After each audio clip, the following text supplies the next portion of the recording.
Boa noite! Vamos começar mais uma edição do nosso Mais Vídeo. Que alegria, hein? Ter você aqui junto com a gente nessa segunda-feira de carnaval. E para você que decidiu descansar da folia, né? Está ligadinho aqui na programação da Rede Vida de televisão. Agora no nosso Mais Vida, nós preparamos muitas atrações incríveis para você. Só tem assunto muito, mas muito bacana nessa noite de segunda-feira de carnaval. Gente, a gente vai se impressionar com os truques e as mágicas do ilusionista Mário Camia. Imperdível hoje, hein? Você também não pode perder o nosso bate-papo com a nutricionista Elizabeth Preza. Você ficou em casa, tranquilo, relaxando, mas tem muita gente que está se divertindo nos bloquinhos de rua, desfilando nas avenidas e também curtindo as festas nesse carnaval, não é verdade? E junto com todo esse agito, acontecem também os excessos na alimentação e a falta de hidratação, não é verdade? Você esquece tomar água e vários outros exageros que podem fazer mal à nossa saúde. A doutora Elizabeth vem ao nosso Mais Vida nesta segunda-feira dar dicas de como desintoxicar o corpo depois da folia. Fica com a gente para conhecer os alimentos que ajudam a reequilibrar o nosso organismo. Vai ser muito bacana, viu? E você pode fazer o seu comentário sobre as entrevistas e os convidados de hoje lá no Instagram da Rede Vida. É muito fácil, @RedeVida. É sempre muito legal ler o seu recadinho. Tem uma foto que a gente acabou de postar, vai lá e comenta. Se preferir, tem o meu Instagram pessoal, @FabinhoTV. Pode ir lá curtir e participar também junto com a gente do nosso programa. E a gente começa o programa desta segunda-feira de carnaval falando sobre segurança digital. Gente, a internet proporciona acesso a uma infinidade de informações e entretenimento. Mas, durante a navegação, todo usuário está sujeito a diversos tipos de ameaças. Os truques são os mais diversos, bem como as suas finalidades, que vão de furto de dados bancários para compras, a contaminação do computador para derrubar um site ou até mesmo um serviço. Portanto, é fundamental ao internauta se manter alerta em relação às eventuais armadilhas para não se tornar mais uma vítima. Mas, mesmo sendo uma das principais áreas jurídicas e tendo uma tendência de crescimento para os próximos anos, ainda são poucas as pessoas que conhecem as normas relacionadas à segurança digital. E para falar sobre os nossos direitos à privacidade e como recorrer judicialmente, caso você aí em casa tenha sido vítima de algum tipo de fraude virtual, eu recebo agora, aqui na nossa Casa do Mais Vida, o advogado da área de direito na internet e privacidade de dados, Guilherme Braguin. Guilherme, seja muito bem-vindo ao nosso Mais Vida, viu? Obrigado pelo convite. Eu que agradeço, porque é um assunto tão importante, né? Nós estamos aqui numa época do carnaval que muitas pessoas utilizam até os cartões ou muitas das vezes a internet para comprar abadás, para utilizar nas suas transações financeiras e aí acabam tendo seus dados furtados de alguma maneira. Eu pergunto para você, para a gente começar esse bate-papo, o crime virtual é uma questão recente e em constante evolução. Como que um advogado se prepara nessa área? Existe uma preparação específica para crimes virtuais? Olha, Fábio, hoje a gente já tem algumas universidades com a grade, a matéria de direito digital na grade, né? Então, que já possibilita uma formação inicial. Mas o direito digital, o direito na internet, ele permeia todas as áreas do direito como um todo. Então, a gente vai falar muito de processo civil, processo penal em si. Então, uma boa história da formação jurídica, ela auxilia bastante nessa preparação. Além disso, o profissional que vai trabalhar nessa área precisa se interessar e gostar de tecnologia. É essencial que ele entenda também do ambiente virtual, de novas tecnologias, esteja em constante atualização. Porque senão, 1 minuto na internet parado, você perdeu toda a atualização, tudo que aconteceu, e isso te deixa para trás. Mas é isso, constante evolução, aprendendo, estudando e gostando de tecnologia. Mas na sua ótica, a nossa parte jurídica está preparada para esse avanço rápido da tecnologia? Melhorou muito. Desde 2014, nós temos o Marco Civil da Internet, que é uma lei específica para o ambiente virtual, e desde então os juízes vêm entendendo e conhecendo um pouco mais dessa temática, né? Delegados, enfim, quem esteja ali à frente do caso. Mas ainda há uma defasagem de profissionais com mais tempo de carreira, que desconhecem um pouco essa parte do gosto, da tecnologia, de entender algumas dificuldades em coisas muito diferentes, novas, né? Então, nós estamos correndo atrás. Tá bem melhor do que era antes, mas... Até para nós, às vezes, é difícil entender, né? Como é que essas ferramentas, às vezes, para o mal são utilizadas. É verdade. Quais são as principais ameaças que o nosso telespectador, a nossa telespectadora que nos acompanha agora na Rede Vida e faz uso da internet é vítima hoje em dia? Ainda continuam muito comuns os golpes que tentam se aproveitar da inocência das pessoas, né? Então é aquele e-mail que vem, olha as fotos da festa, olha as fotos do seu marido, da sua esposa que eu encontrei, do Flagra, né? Clique aqui para acessar e a pessoa acaba sendo direcionada para uma página aí duvidosa que vai instalar vírus, enfim, ou outros programas que vão capturar senhas, dados bancários, esse tipo de coisa. E as transações, os grandes prêmios ou esses anúncios mirabolantes na internet, né? Aquela televisão de 60 polegadas por R$1.000, paga em 12 vezes, verdade, aquilo. Sempre bem, né? É isso que chama a atenção, né?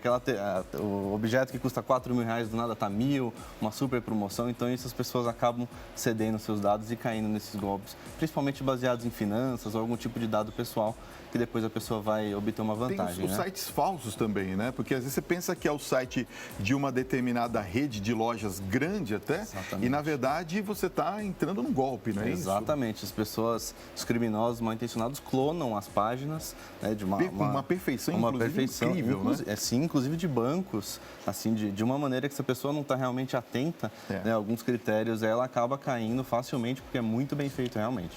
Existe algum tipo de público que esses bandidos, vamos dizer assim, virtuais, esses criminosos virtuais buscam? Os golpes aí mais comuns que procuram atingir o maior número de pessoas, o chamado phishing, que é exatamente a pescaria, né? Você dispara para um número muito grande de pessoas e quem cai na rede, por isso a pescaria, está valendo. Mas, de fato, o público o mais idoso ou com menos costume de utilizar o ambiente virtual pode ser uma vítima mais fácil desse ambiente, né? Porque às vezes desconhece uma ou outra medida de segurança, não está acompanhando, não tem um computador atualizado, antivírus, isso acaba influenciando nesse ponto. E pessoas com menor instrução, né? Quem acaba não tendo muito discernimento ali na internet, nessas transações. Agora, doutor Guilherme, uma coisa importante que eu acho que a gente poderia comentar aqui nesse nosso programa com relação à disponibilidade ou à disponibilização de dados nossos na internet, que é cada vez mais comum. Eu ontem mesmo, em casa, estava fazendo um cadastro e que eles pedem muitos dados, né? E são as inúmeras atividades que nós fazemos que eles pedem esses tipos de dados. Como eu sei que eu estou protegido contra um golpe de um criminoso ou até que ponto eu posso disponibilizar os meus dados na internet? Perfeito, Fábio. Acho que nós temos duas vertentes. Uma delas, importante mencionar, essa questão de dados, internet. Está para entrar em vigor no Brasil a Lei Geral de Proteção de Dados, conhecida como LGPD, em agosto agora desse ano. E ela prevê uma série de obrigações para empresas que tratam dados pessoais, ou seja, cuidam, recebem esses dados, armazenam, que a gente faz os cadastros nos sites, enfim, empresas físicas também, mas bem voltado ao mundo virtual. E aí ela tem uma série de obrigações, tempo de guarda, tem que ser tudo muito claro para o usuário. Mas hoje em dia, enquanto a lei ainda não está em vigor, a gente assume realmente um risco grande porque a gente não sabe quem está do outro lado, com essas intenções, né? E é muito ampla a coleta de dados, realmente muita coisa desnecessária, né? O brasileiro tem a mania de pedir o excesso, mais, além, para ter, caso aconteça alguma coisa. E muitas vezes é injustificável. Então, essa legislação que vem aí vai ajudar bastante nesse ponto, que vai trazer uma série de penalidades para quem descumprir não deixar claro para o usuário para que ela precisa daquele dado, o que ela vai fazer com aquilo, depois de quanto tempo ela vai excluir, por exemplo. Então, isso tudo tem que ficar muito claro para os usuários, naqueles termos de uso, política que ninguém lê. Isso, ali... As letrinhas miúdas, a gente passa, clica em aceito e vai embora. Isso aí, vai ter que mudar. Vamos ter que deixar uma caixa mais explicativa, destacada, letras grandes, para ficar bem claro para o usuário, para o cliente, enfim, para que dado que está sendo coletado, para que vai ser usado e tudo limpo, jogo na mesa. Doutor Guilherme, nós estamos principalmente agora em 2020, vendo que a nossa vida já está trocada. Não existe mais boletos que recebemos em casa, não existe mais contas em papéis, tudo é digital ou virtual. Hoje tem carteira de identidade virtual, carteira de motorista virtual e assim vai. Quer dizer, a nossa tendência natural pelo crescimento da internet é nós estarmos cada vez mais online, mais conectados. Então eu te pergunto o seguinte, nesse universo virtual, é realmente arriscado a gente já optar pelos serviços online, porque muitas empresas já fornecem esse tipo de opção? Olha, você não quer mais receber o boleto físico, quer receber ele digital para você já fazer efetuar o pagamento? É seguro nós já nos conectarmos, já estarmos online a partir de hoje? A comodidade ela sempre tem um preço, né? Então, nós trocarmos aí a conta física pela conta digital, boletos, tudo isso, até o banco, né? A ida ao banco, ela reduziu muito, né? Existem bancos que só têm agências digitais, né, doutor? Exatamente, essa é a tendência. Bancos 100% digitais e bancos tradicionais com agência estão movendo também, indo para essa parte digital cada vez mais. Então, acho que é uma tendência e não vamos conseguir voltar para o tempo analógico, digamos assim.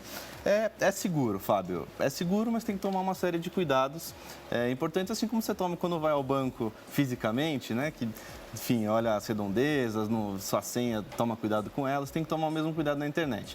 Então, são outros pontos específicos, né? Aquelas páginas verificadas, empresas idôneas, que você sabe, conhece, que tem um renome, né? Duvidada dos anúncios muito mirabolantes ou chamativos demais, que possam induzir aí a um erro ou a um golpe, né? Mas é seguro e a tendência é a gente navegar cada vez mais para esse cenário.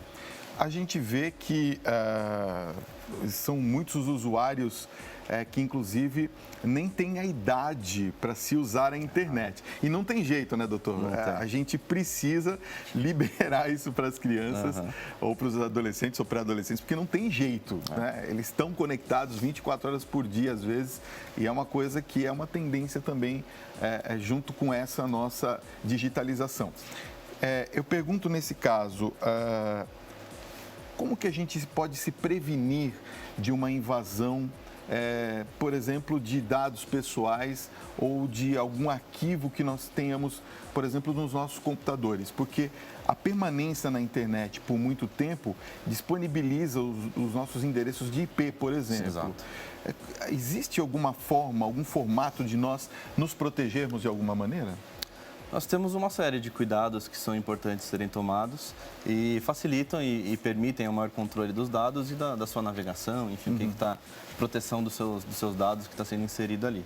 Então, desde páginas confiáveis, aquele cadeadinho, algumas páginas mostram que aparecem, ali do lado do endereço, o desenho de um cadeado. Isso indica a segurança do site, por exemplo. Isso indica que a transmissão de dados, por exemplo, ela pode ser criptografada. Então, o que vai chegar para a terceira pessoa, isso muito acontece em transação, em sites de e-commerce, por exemplo. Certo. Então, os dados de cartão, eles vão chegar criptografados de uma forma que a pessoa ou o receptor ele não tem acesso ao número do seu cartão, a senha, esse tipo de coisa. Então, esse cuidado aí na navegação ele é bastante importante. E, além de tudo, a máquina, né, os celulares, enfim, tudo que hoje, muita coisa no smartphone mesmo, estejam devidamente atualizados com seus sistemas operacionais, né, que sempre tem atualizações. Os aplicativos também, as empresas, os desenvolvedores estão sempre procurando melhorias, enfim, atrás de bugs para corrigir e evitar qualquer tipo de problema. E a máquina, antivírus, atualizado, rodando, fazendo testes periódicos ali para acompanhar como que está a saúde do seu computador, ver se não tem nenhuma infecção já, né? Por isso o antivírus. E para estar sempre protegido, tomar esse tipo de medidas, são boas medidas. E a gente continua nesta noite de segunda-feira falando sobre direito digital e privacidade de dados. Nós estamos recebendo aqui o advogado Dr. Guilherme Braguin, que está conversando com a gente sobre esse assunto super importante. Certo, doutor? Isso aí. Queria falar um pouquinho sobre como resguardar, como evitar essa vulnerabilidade diante de uma situação onde, por exemplo, tem muitos empreendedores digitais que estão nos acompanhando agora, que tem uma loja virtual, por exemplo. Existe também uma maneira desses comerciantes, vamos dizer assim, se protegerem? Sem dúvida. É importante do lado do e-commerce, do comerciante, ele ter já os termos de uso, claro, política de privacidade, acessível para o usuário, destacado o que ele vai fazer com os dados, qual a finalidade que ele recebe aqueles dados e adotar as medidas de segurança para o site. Então, aquele cadeadinho que comentamos anteriormente, ele pode aí solicitar uma empresa que verifique e garanta a segurança da página dele, além de deixar tudo muito claro e transparente para o usuário. Essa é a principal dica que eu poderia dar é essa.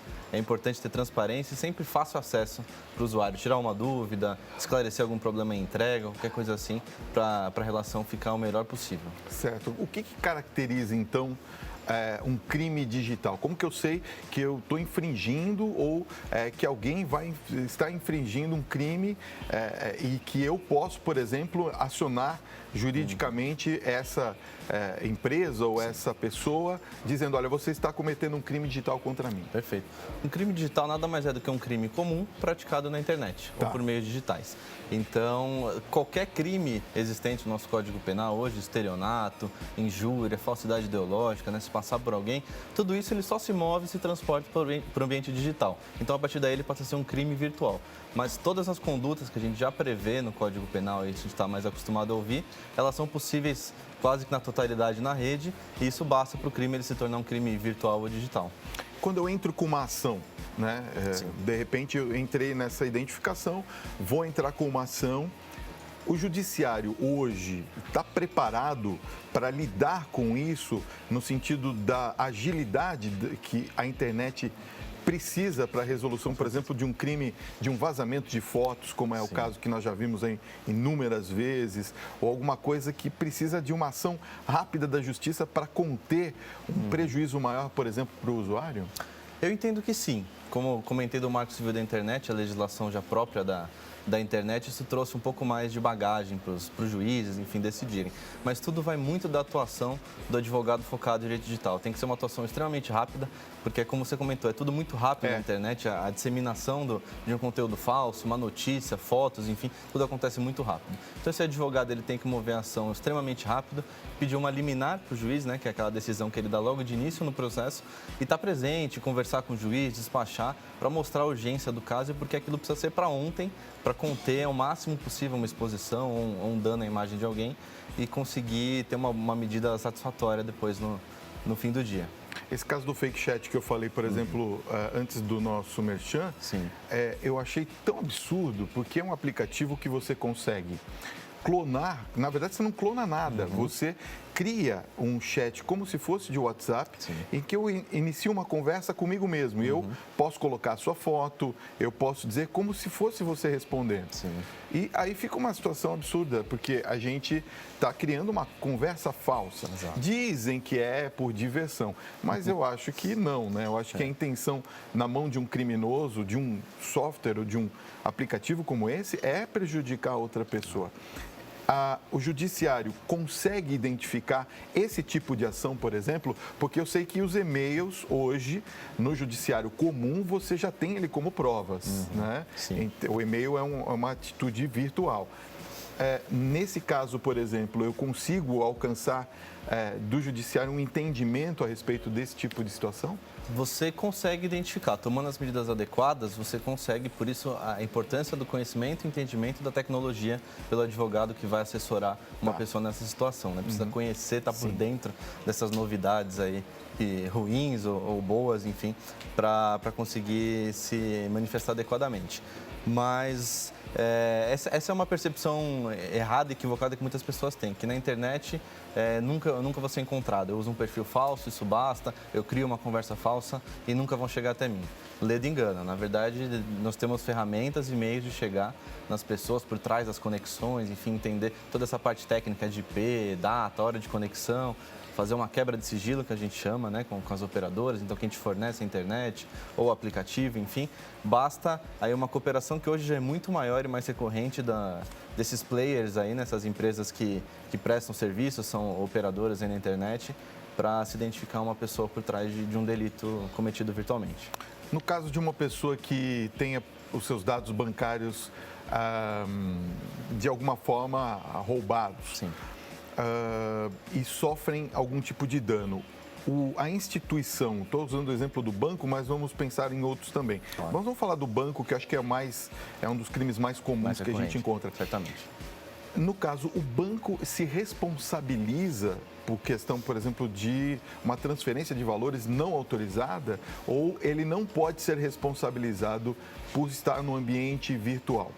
Usualmente, ele se responsabiliza. Ele acaba fazendo a restituição. Se for devidamente comprovado que foi um acesso indevido, né, se a pessoa protegeu sua senha, não deixou vulnerável, né, num papel ou colocou de uma forma que tornou muito fácil ser aplicado algum golpe, o banco ele restitui o valor aí que foi, enfim, furtado da conta da pessoa, extraído. E, na minha experiência, os próprios bancos depois vão atrás dos cybercriminosos, porque eles têm interesse também em prender essas pessoas, identificar. Claro. Né? São quadrilhas muito grandes, organizadas, então vai desde essas conversas fakes até esse pessoal trabalha em conjunto, né, para fazer. Um toma a senha, faz uma ligação, né, para a pessoa, pede alguns dados, confirma, encontra outra, faz a transação. Então, é geralmente uma quadrilha que faz esse tipo de transação. Eu vi uma situação, assim, absurdamente... Eu falei desse do fake, mas tem, por exemplo, bandidos dentro das prisões brasileiras. O senhor está sabendo disso, né? Sim. Dentro das prisões brasileiras que ligam para as pessoas... como se fossem de centrais de atendimento, inclusive de bancos. Sim. Que é um absurdo, né, doutor? Total. Se popularizou muito essa forma de abordagem, né, por telefone, as pessoas com conversas convincentes, né? Recentemente a gente teve esses casos de clonagem de WhatsApp, que era o convite para festa, e passa o seu código. Exatamente. Tem muitos, inclusive, artistas amigos nossos que sofreram com isso, tiveram que ir nas redes sociais, olha, não estou fazendo festa nenhuma. Né? Né? Pois é, que as pessoas se aproveitam, né, de um nome, de um conhecido. Pois né? E aí a gente passa por uma série de outros detalhes. Na educação digital, as pessoas deixam muitas informações pessoais disponíveis nas redes, fotos. E os criminosos, eles se dedicam um tempo para preparar o golpe, né? Então, todo o tempo, né, doutor? Todo o tempo. Eles te conhecem e nas cadeias, enfim, são uma mazela do nosso sistema prisional, mas é verdade. Eles têm acesso aos celulares e tem um roteiro, tem script, conseguem... Doutor, eu queria falar um pouquinho sobre as áreas que nós temos que trabalhar. Quais são as áreas hoje, na sua ótica, que nós devemos trabalhar para melhorar esses ambientes? E qual que seria uma dica para o usuário final, aquele que tem que estar no ambiente digital, tem que utilizar para ter mais segurança na web e para não ser tão atacado? Porque eu acho que todo mundo vai ser um dia ou outro atacado de alguma maneira, né? É verdade. Fábio, acho que primordialmente educação digital. Então, a gente voltar sempre na base da educação, as pessoas entenderem como funciona a internet, a rede, né? Seguirem essas dicas de segurança, né? Senhas, aquilo que o especialista sempre fala, mas é muito difícil, uma senha para cada serviço. A gente tende a repetir a senha várias vezes. Para todos. Tem né? 20 sites diferentes, então a pessoa descobre de uma, descobre de 20, né? Isso gera um dano em cascata. Então, essa parte de uso de senhas seguras, né? Não usar o nome do cachorro, a data de aniversário, o nome do marido, que é muito comum, 1, 2, 3, 4, essas senhas são super comuns e sempre aparecem em pesquisas aí de vulnerabilidades cibernéticas, né? Digamos assim. Então, a dica que eu posso dar é lembrar sempre que a internet não é uma terra sem lei, que isso ainda muitas pessoas pensam por esse caminho, mas não é verdade. A gente tem todos os mecanismos hoje em dia para se chegar a um infrator, a um criminoso digital, seja parte de banco, um perfil falso numa rede social, enfim, tudo isso é 100% rastreável, as pessoas são punidas e a gente vê de vez em quando em casos grandes na mídia que isso acontece. Então, é estar sempre atento, né, ver essas medidas de segurança nos sites, procurar pelo cadeado se fazer uma transação, ler os termos de uso, que eles vão mudar, vão ficar mais fáceis de serem lidos, mais compreensíveis. Então, e navegar e sempre estar em sites confiáveis, né? Usar essas outras mídias que têm avaliação de reputação, de páginas, né? Sim. É muito importante, muita gente alerta para casos que já ocorreram, então se precaver.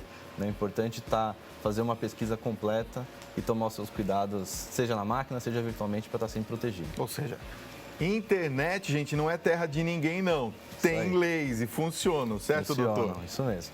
Olha, eu quero agradecer muito sua presença aqui nessa noite, doutor Guilherme Braguin. Obrigado por ter vindo aqui ao nosso programa. Se você quiser entrar em contato com o doutor Guilherme, é muito fácil, está aparecendo aqui no vídeo, ó, www.asbz.com.br. Bate uma fotinho, depois você acessa lá o site para ter mais informações a respeito de segurança digital também. Certo, doutor? É isso aí. Muito obrigado pela sua presença, Fábio, tá? obrigado. Muito bem, gente. Olha, nem pense em sair daí, porque no próximo bloco nós vamos conhecer os alimentos que ajudam a repor os nutrientes e a reequilibrar o organismo após os exageros do carnaval. Deu aquela exagerada. Eu sei que você deu aquela exagerada, né? Nós vamos receber aqui a nutricionista Elizabeth Preza e ainda hoje uma performance pra lá de especial com o ilusionista Mário Camia. Imperdível. O intervalo é bem rapidinho e eu volto já já. Fica comigo.